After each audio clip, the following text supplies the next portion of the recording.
In method of measure of secular train, there are four methods: graphical method of semi-average, method of semi-average, method of moving average, and method of least square. Now, graphical method is what? We have to plot the time series on graph by using graph, that is known as the graphical method, where you will get such type of figure. See, when you plot time on the x-axis and your whatever the value we will take on the y-axis, and we plot these values, then we may get such type of graph. This graph is called time series. Okay, ups and down. Why these zigzag lines are there?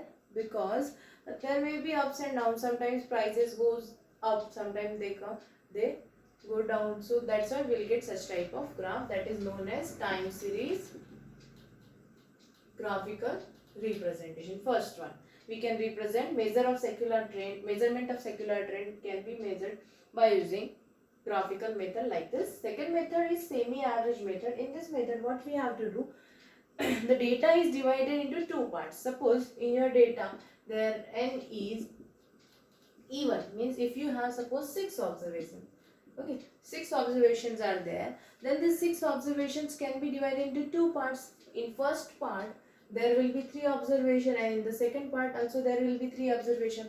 Then what you have to take, you have to take the mean of these 3 observation, okay, x1 bar, and again the mean of uh, these 3 observation. You will get two means. First 3 observations means first half mean, then second half mean.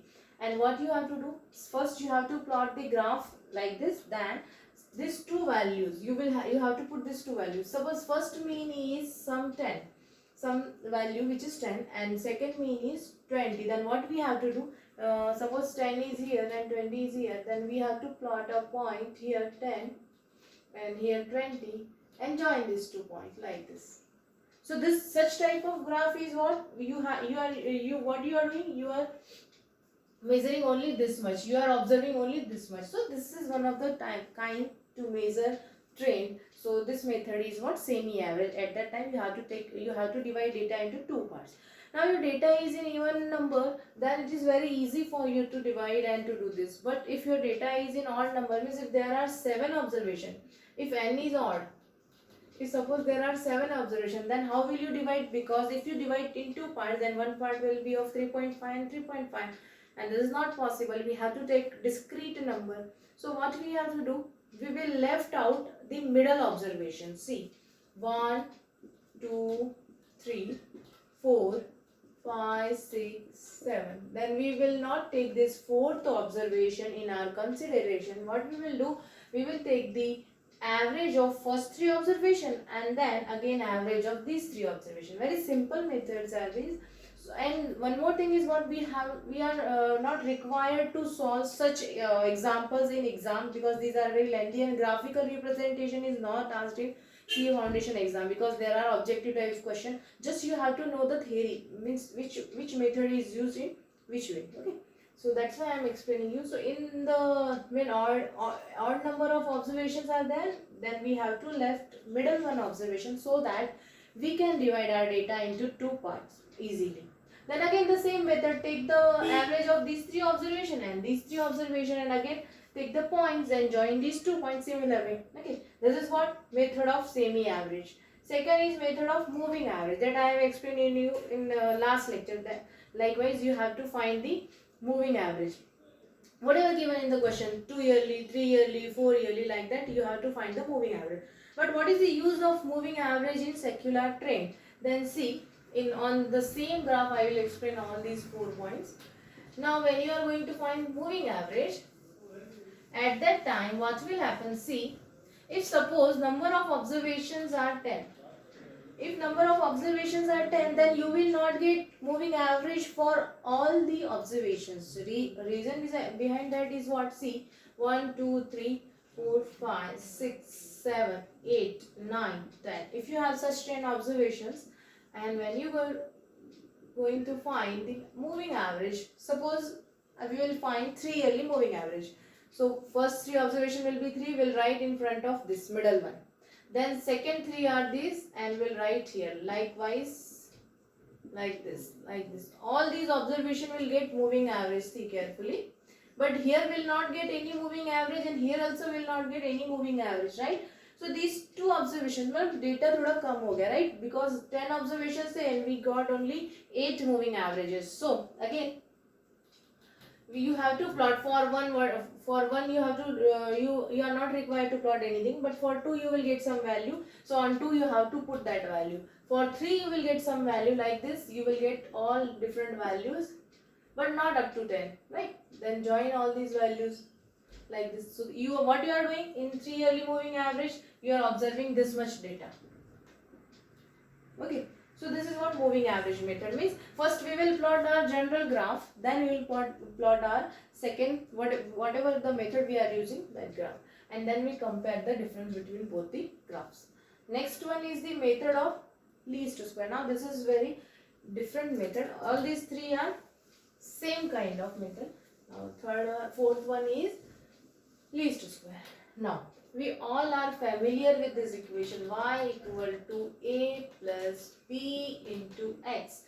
This method is least square method and we have used this method in regression analysis, right? In regression analysis we have used this b was the regression coefficient, a was the constant, x was the independent variable, y was the dependent variable. Such concept we have seen in regression analysis. Same line is this, but this is the same line of regression line, but again the concept will change because now we are using it in time series. So according to that topic, the use of this straight line equation will change. Now first equation is this. Now what we have to do to find the least square method for time series analysis, we have to multiply. See what I am saying, only you have to remember two things. First, multiply this equation by n. You will get n into y equal to n into a. Wait. First, you have to apply summation on this axis, on this line. So what it will become summation y, then summation into a plus b summation x, not n. First we have to apply summation. Now summation y will remain summation y. But what happens when we will put summation on a? So summation has value up to n. So a is constant. So summation cannot be written as it is because a is constant. So we have to put the value of summation. For example, suppose you are taking sum of I which is going from 1 to n, and but the number is 2. So 2, what this saying, take the sum of 1 to n for 2. But 2 is not a variable, 2 is constant. When you take a 1 to n observation, at that time every time you will get 2, 2, 2, 2, 2. So 2 is not a variable, every time you will get the fixed value 2. So what you have to do, summation, you have to put the value of summation, and the value of summation is n. So it will become n into 2, like that. Here we have to put the value of summation, and a is as it is and b summation of x. This is our first equation. Second, multiply x to this equation. It will become summation y into x or x into y equal to n into a. Now see what I am doing. I am multiplying x, then see what will happen. Plus b summation of x is, and one more x. So it will become summation, this is x into y, and now again I am converting this summation in n into summation because now I have a variable. So it will become a into summation of x, and it will become b into summation of x square. This is very shortcut method I have given to you to remember. First important equation is this for you. Second important equation is this for you to remember to solve any time series by least square method. But here we are not required to solve, we have to remember the formulas. So this formula is first formula and this is the second one that you have to remember. Okay, so this much concept is given in the time series. Now in the next video I will solve the questions of time series from set 1, and all these questions are theory based and simple questions are asked. So we are not required to go that much deep in mathematical type of questions. Thank you.